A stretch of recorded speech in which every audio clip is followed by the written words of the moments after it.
แต่เกิดมาเจ้าก็คิดอยู่บ่ว่าเจ้าสิได้ที่ดินปานนี้นะโอ้เฮาก็มีกินอยู่เฮาอยากคิดอยากได้ชำนี้แล้วบ่ตะกี้แต่ก่อนแต่ก่อนเฮานอนก็บ่ได้รับนอนก็บ่รับนอนบ่รับเฮาให้แล้วคนเฮาตายนี่ลูกนี่จักอยู่หยังบ่อยู่หยังในนั้นเฮาบ่เห็นก็จะเฮาตายในนั้นถึงได้เพื่อนชาญเพื่อนอยู่นี่ตอนนี้แล้วพอจุดตอนนี้แล้วเจ้าอยากไปอันนี้จะไปอันนั้นเด้อเฮาอยู่สบายโดยอยากได้เพื่อนอยากได้นี่แหละบุญบารมีเนาะได้ที่ได้ทางเลยเด้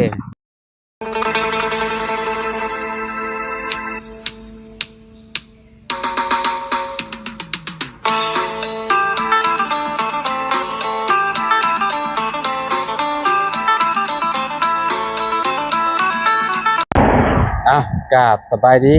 สวัสดีพี่น้องเนาะมากับมาเจอลูกประตูอดีเนาะสบายดีครับมาแต่ใช้บ้างล่ะมาแต่ใช้ฮะตัวมาแต่ใช้อันปลาไปหายิงปลาบ่ได้บ่มาพี่น้าบ่าวสิเอาอันนี้ให้พี่น้องเนาะเอาอันนี้ให้ลูกประตูอดีก่อนพี่น้องเนาะพี่น้องเนาะนี่มาให้เราก่อนนะ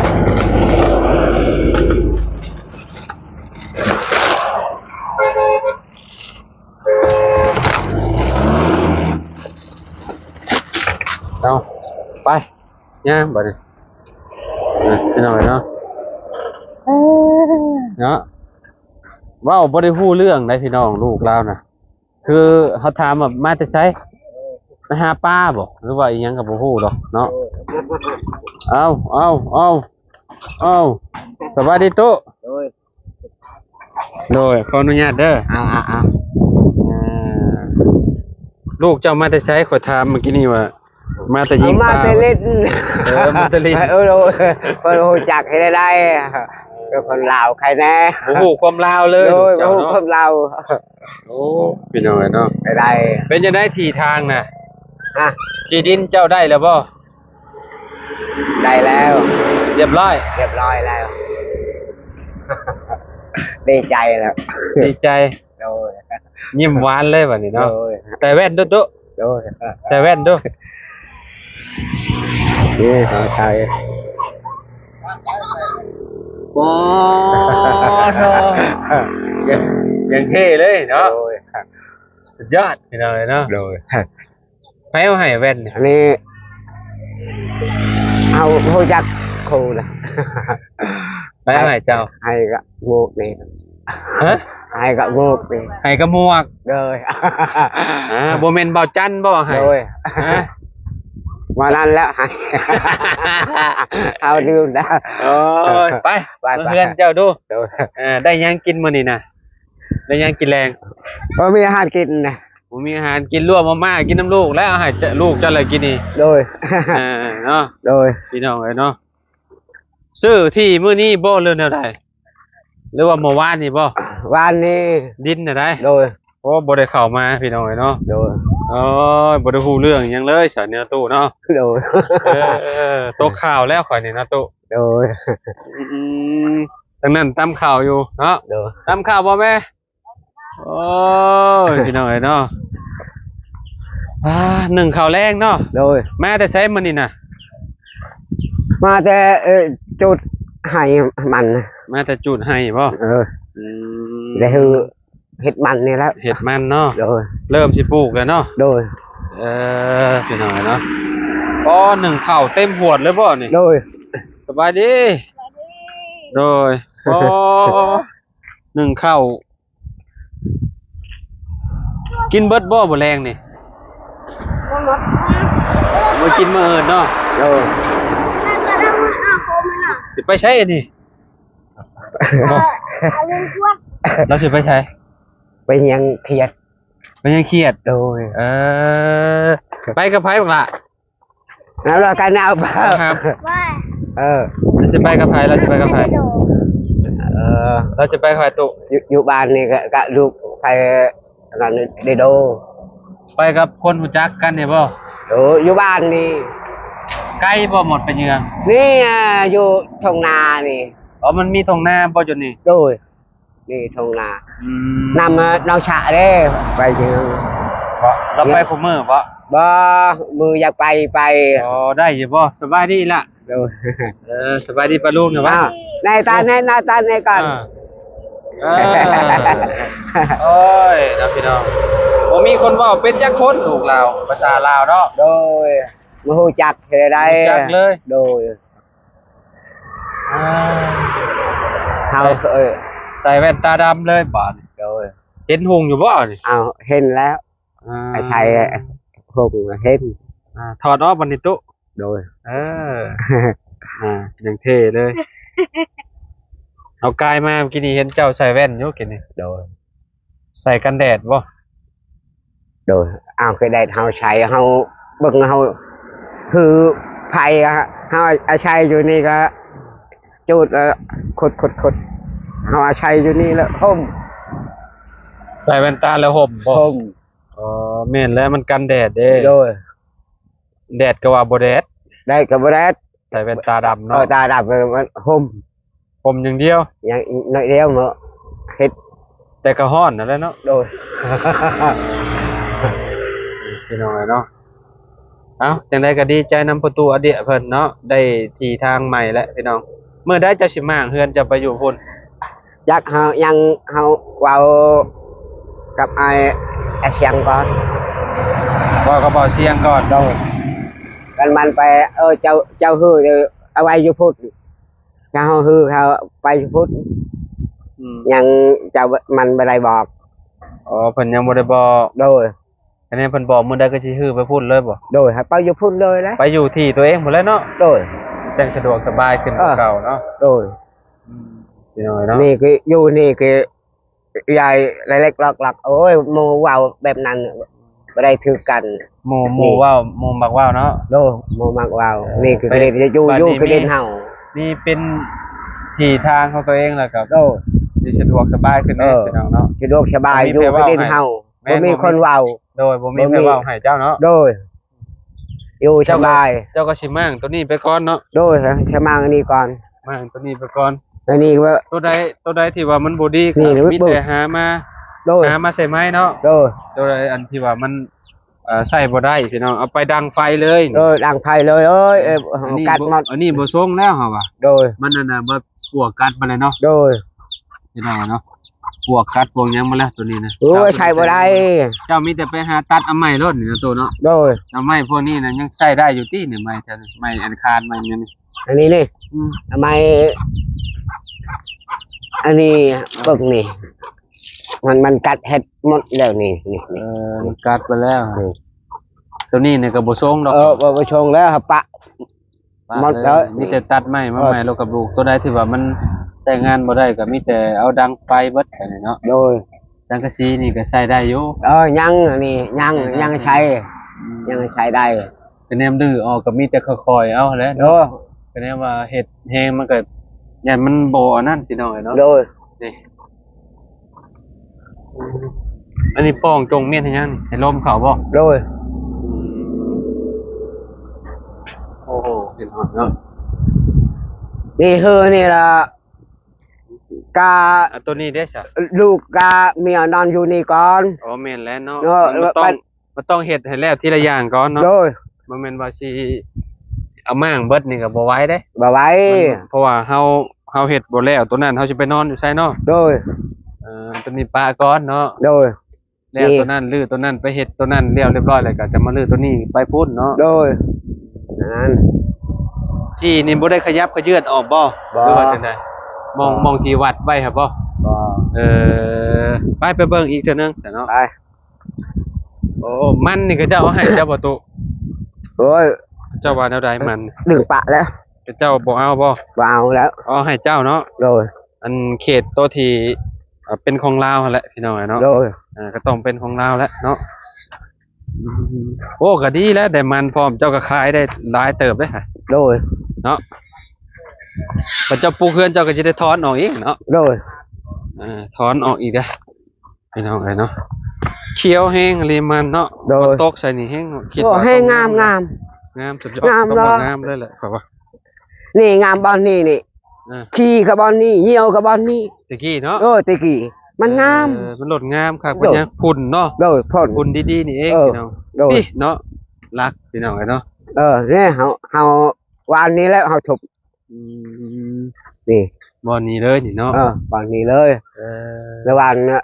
เฮาพังอยู่พุ่น เสาละขัวอยู่พุ่นเลย เอ เนาะ อลากหัวอยู่พุ่นเลย อันนี้ละลากหัวอยู่พุ่นเฮาย าวเท่าใดนี่ตุจักเม็ดนี่ฮอดบ่20เม็ด เท่านั้นแหละ ฮะ เราชาว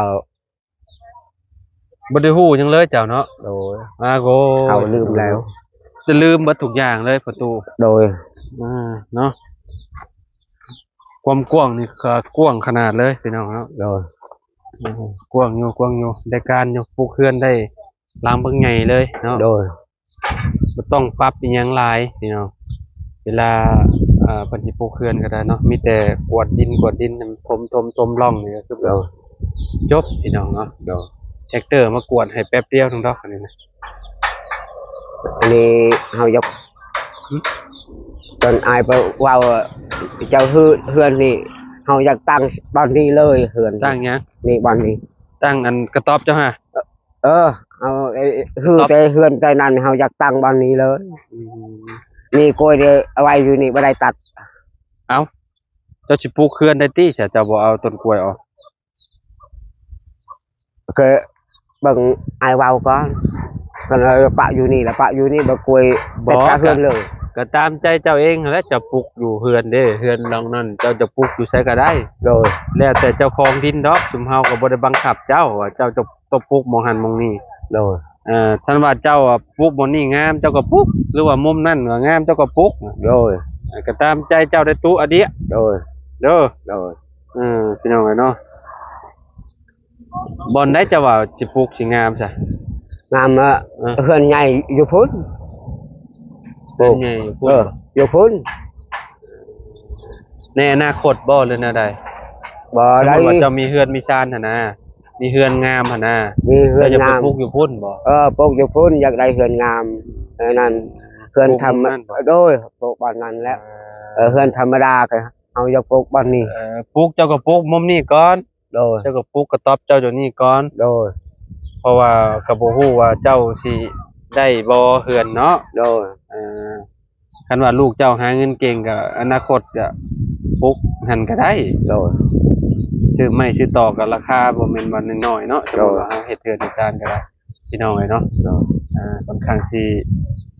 ได้งบหลายหั้นนะเนาะคือเฮือนน้องน้ำนี่ก็เบิดปักละลายหนึงเนาะ โดย หลายแฮงพี่น้องเนาะ นี่เฮาตัดพื้นแล้วเฮาอัดเฮ็ดโฮเลยได้บ้านนี้ แม่นแล้วเป็นที่ของเจ้าเจ้าก็เฮ็ดหัวแล้ว เฮ็ดหัวแบบนี้เลยเอาใช้ตะปูตอกรถนี่ใช้แบบนี้ แม่น นี่ เอาไม้นี่ตอกเลยนี่ นี่ตอกเลยอยู่พุ่นเลย แม่น ฮอดอยู่พุ่นเลย เออ บ้านนี้ใก รา ล้ คาเท่าใดตู้ทั้งหมดทั้งมวลจักล้านเบิดนี่ดิน ๆจักเฮาโหจักกะ บ่ฮู้เลยเนาะ บ่ฮู้เลย แน่กำเงินกับเฮากำให้พ่อบ้านละเฮาบ่ฮู้จักนั่นเอาว่าชัดชื่อมันชื่อแล้วเอา ชื่อแล้วเรียบร้อย เรียบร้อย ชื่อแล้วเนาะ โดย ได้แล้ว ได้แล้ว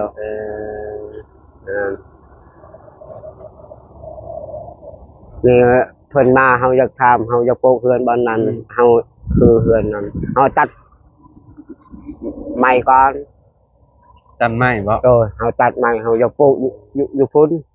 นี่ พุ่น เฮือนเฮือนใหญ่ก็ตั้งอยู่นี่แล้ว เอามุมนั้นเลยติ เด้อ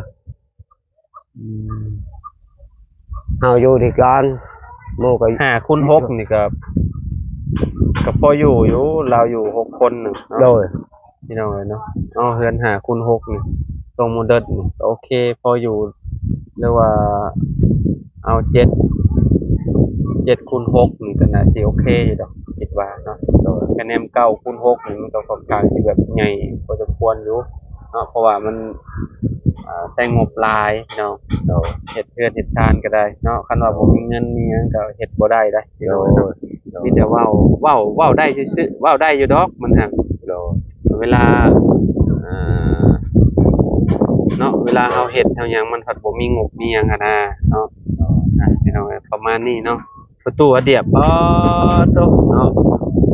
เจ้าก็คิดอยู่ว่าประตูอันเดียบ เอาคิด เจ้าก็คิดอยู่ว่าสิได้ที่ดินที่ดอน โดยเอาอยากคิดเอาอยากได้ บ่เจ้าก็คิดก็ฝันอยู่ว่าเจ้าสิได้ที่ดินแบบนี้หั่นนะ เอาอยากคิ ตั้ ด งแต่เกิดมาเจ้าก็คิดอยู่ว่าเจ้าสิได้ที่ดินแบบนี้นะ โอ้เฮาก็มีเด่นอยู่เฮาอยากคิดอยากได้ชั้นนี้แล้ว บ่ตะกี้แต่ก่อน แต่กี้แต่ก่อนเฮานอนก็บ่ได้รับ นอนก็บ่หลับ นอนบ่รับเฮาให้แล้วคนเฮาตายนี่ลูกนี่จักอยู่หยังบ่อยู่หยังในนั้นเฮาบ่เห็นก็จะเฮาตายในนั้นเฮ็ดได้เพื่อนชาญเพื่อนอยู่นี่ตอนนี้แล้วพอจุดตอนนี้แล้วเจ้าอยากไปอันนี้จะไปอันนั้นเด้อเฮาอยู่สบาย โดย อยากได้เพื่อนอยากได้ นี่แหละบุญบารมีเนาะได้ที่ได้ทางแล้วเด้ นี่ฮะ บุญเจ้าแล้วบุญเจ้าแต่ชาติก่อนโพด โดย ที่ผู้ใหญ่เพิ่นมองเห็นเพิ่นเชื่อที่เฮ็ดทางให้เจ้าเด้ โดย เนาะคันว่าเจ้าบ่มีบุญต่อผู้ใหญ่เพิ่นก็บ่ได้ช่วยหยังมาได้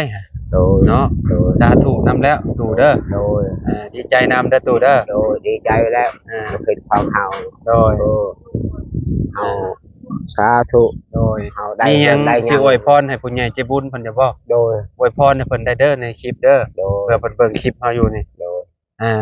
ฝากขอบใจเพิ่นแน่อวยพรอวย ใจ ใส่เพิ่น เด้ แน่ อคำชัยเอ้ย ฮะ ได้เงินได้ทำ อวยพรอวยใส่ให้ผู้ใหญ่ใจดีนี่อวยพรเป็นบ่เว้าเป็นบ่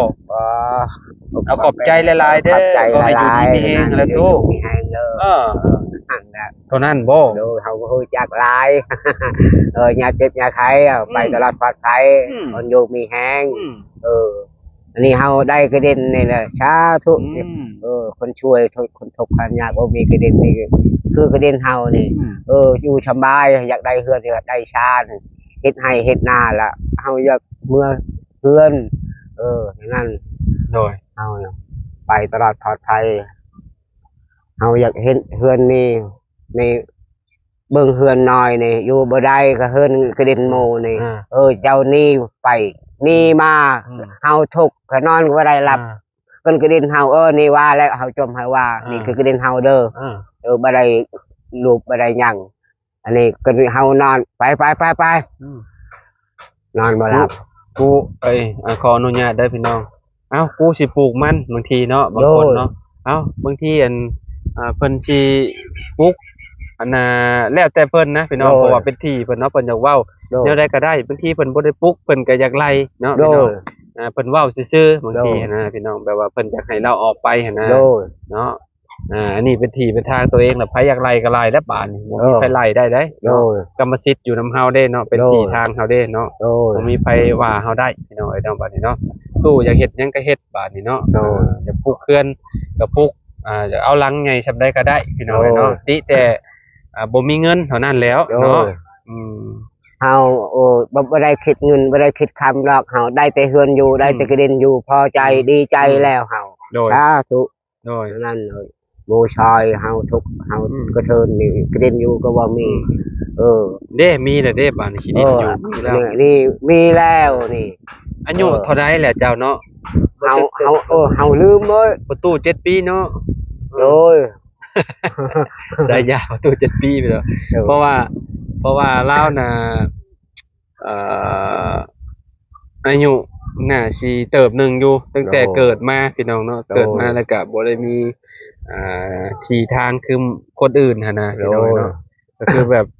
อยู่ที่ดินเพิ่นก็คือแบบเพิ่นก็ให้มากไปเนาะเพิ่นก็ได้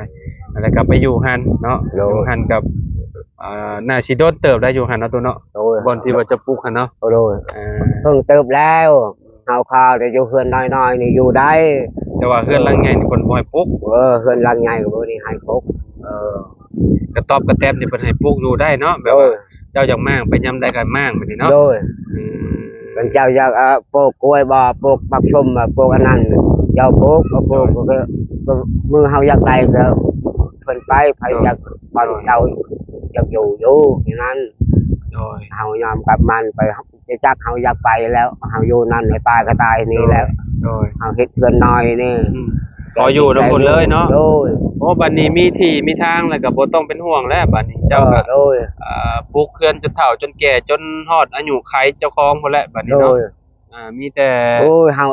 ได้นี่ หาไม้หาตอกมาปลูกโลดบัดนี้ตัวเลยเนาะ เฮาเฮ็ดโฮนี่ เฮาใช้ นี่มักชมนี่ใช้มักต้องใช้แคมนี่โลด โดย แล้วเฮือนอยู่นี่บ้านนี้ตั้งเฮือนน้อยๆอยู่พุ่นเด็กๆตั้งไผ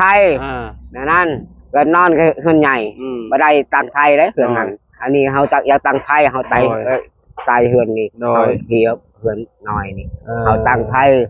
หันตกก็อยู่สบายนั่นนี่หมู่ชื่อแล้วฮะบนคนชื่อดีใจแล้วที่ลูกศิษย์ของเฮาบ่เจ็บบ่ให้ดอก เอาอยากได้แท้ๆ อยู่สบายบ่มีคนไปอันนี้บ่มีคนเว้าชัดชื่อนี่เว้าก็ไล่หมู่ก็ไล่แบบแบบคอยไปนั่นเฮาว่ามักแบบนั้น โดยจังได๋ก็เฮาดีใจนำตู้เด้อ โดย พี่น้อยเนาะเราก็เนาะความฝันเราก็อยากได้ที่เนาะปลูกเพื่อนพี่น้องเนาะปลูกเพื่อนอยู่จักหลังนึงพี่น้องเนาะกับลูกกับเมียพี่น้องสุดท้ายก็ได้แล้วพี่น้องเนาะไปสตูเฮากลับบ้านแล้วเด้อมื้อนี้เด้ออยู่ดีเองเด้อ อย่าเจ็บอย่าไข้เด้อไปตลอดปลอดภัยสาธุเด้อเจ้าก็คือกันเด้ออยู่ดีมีเองเด้อเนาะขอบคุณพ่อแม่พี่น้อง FC เบ่สุขุทุกคนเด้อพี่น้องเด้อที่ติดตามและเป็นกำลังใจให้เฮาเนาะบ่ว่าสิอยู่ในและก็ต่างประเทศขอบคุณหลายๆพี่น้องสำหรับคลิปนี้เนาะขอโตวแล้วพี่น้องสบายดีและสวัสดีพี่น้องเบิดสุขุทุกคน